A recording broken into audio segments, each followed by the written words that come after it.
আমাদের প্রিয় নেতা, আমাদের আগামী দিনের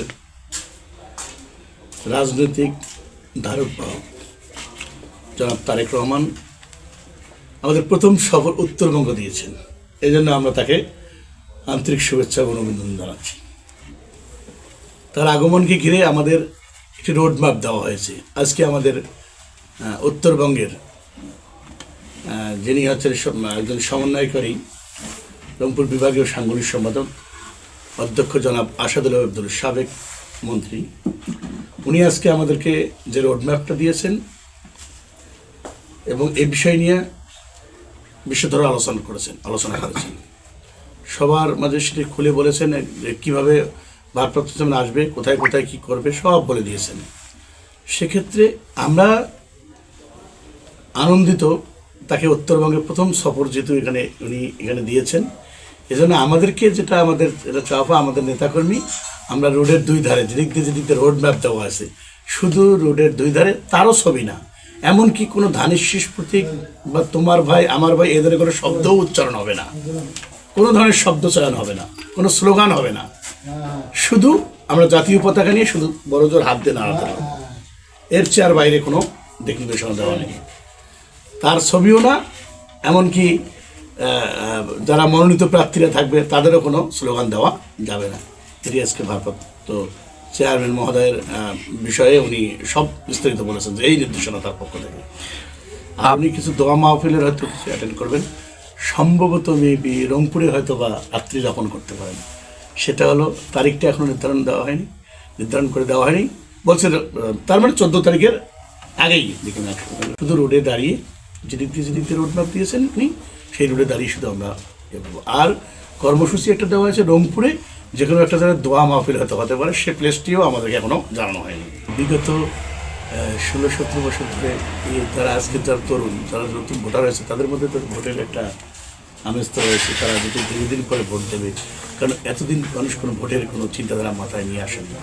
এখন যেহেতু সামনে একটা আসন্ন নির্বাচন, আর এই নির্বাচন মানুষের অনেক কাঙ্ক্ষিত নির্বাচন আমি মনে করি, এবং আগামী দিনের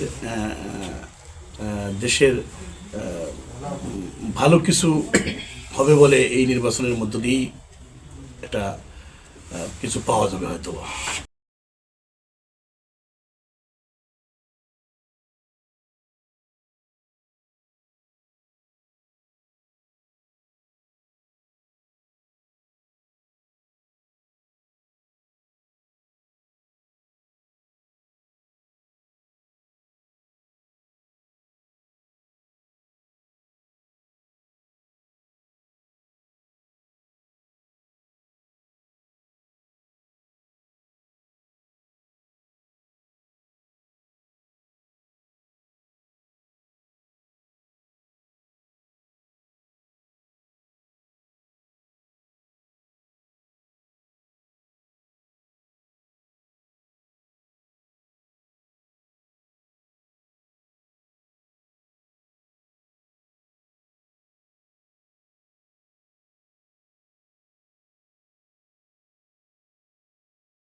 যেহেতু তারা ভোট দিতে পারেনি, এলাকার মানুষের যেহেতু একটা দাবি, গণতন্ত্র পুনরুদ্ধারের যেহেতু দাবি, সেই দাবিতে অবশ্যই জনগণ তাদের মৌলিক অধিকার প্রয়োগ করবেন।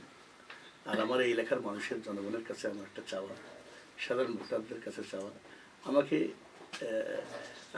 তারা গত সরকারের আমলে 24-এর মধ্যে আমাকে আওয়ামী লীগ সরকারের আমলে আমাকে ভোট দিয়েছিল। তার মানে সেই সময় কিন্তু আওয়ামী লীগ সরকার ক্ষমতায় ছিল। আমি যদিও বিএনপি রাজনীতির সাথে সম্পৃক্ত ছিলাম এবং বিএনপি করে এটা সর্বজনে জানেন, জেনেও আমাকে ভোট দিয়েছে। তাদের এই চাওয়া পাওয়াটা হয়তো বা খুব ভালোভাবে প্রতিফলন হয়েছে বলে মনে হয় না। সেক্ষেত্রে দেখা যায় যে মানে তিস্তা যখন পাশের গ্রাম ভাঙে যায়, তখন আমার বাড়ি আর তোমার বাড়ি দেখার সময় থাকে না, আমার বাড়িটাও তো সেক্ষেত্রে ভেঙে গেছে। তা আমি মনে করি জনগণ যেহেতু আমাকে ভোট দিয়ে নির্বাচিত করছিল উপজেলায়, সেক্ষেত্রে এখন সিটি কর্পোরেশনটা অ্যাড হয়েছে, সার্বিক দিক চিন্তাধারা হয়তো জনগণ তাদের পরোক্ষ ভোট যদি এবার আমাকে দেয়, দিয়ে হয়তো জনগণের জন্য যদি কিছু করতে পারি, এটাই আর কি। এটা চাওয়া আমার মনে হয়, তারা যদি আমাকে ভোট দিয়েছিল অতীতে, আমি তাদের কাছে একটা চাওয়া পাওয়ার বাধা হয়েছিল যে তারা যেন আমাকে তাদের মূল্যবান ভোটটা পুনরায় দেয়, তাহলে হয়তো বা তাদের কাঙ্ক্ষিত কিছু কাজ করতে পারবো বলে আমার কাছে মনে হয়। আর আমার বিশ্বাস আমরা আগামীতে বাংলাদেশ জাতীয়তাবাদী দল ইনশাল্লাহ সরকার গঠন করবে।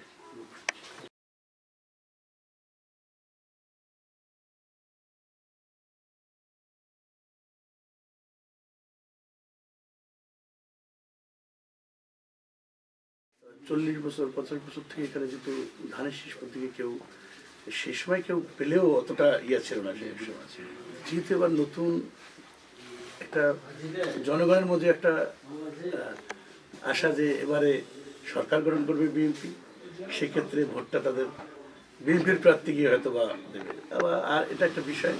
আরেকটা জিনিস হলো, যেহেতু আমি দীর্ঘদিন গোটা গঙ্গাচড়া উপজেলায় একটা আপনাদের দোয়ায় আমার একটা যথেষ্ট পরিচিত আছে। দেখা যায় যে অনেকে চেয়ারম্যান আছিল, নামে চেনে ঔষধন চেয়ারম্যান, প্রায় 2 যুগের কাছাকাছি তাদের পাশাপাশি ছিলাম। মানুষের জনগণের সাথেই অতপ্রতভাবে জড়িত আমি। সেক্ষেত্রে যদি জনগণ, তো অবশ্যই তাদের পরিচিত মানুষটাকেই বেছে নেওয়ার কথা। তারপরেও ক্ষমতা দেওয়ার মালিক হচ্ছে আল্লাহ। আর মানুষের সাথে আমার সম্পর্কটা এরকম, আমি আসলে বরাবরই দেহের সাথে কারো সম্পর্ক নেই, আত্মার সাথে রয়েছে আমার ভালোবাসাটা। মানে আমি মন থেকে না, হৃদয় থেকে ভালোবাসি। আমার বিশ্বাস জনগণও আমাকে সেই হৃদয় থেকেই তারা ভালোবাসে। না বাসলে ওই সরকারের আমলেই গত 24-এ আমাকে তারা ভোট দিয়ে উপজেলা চেয়ারম্যান বানাতো।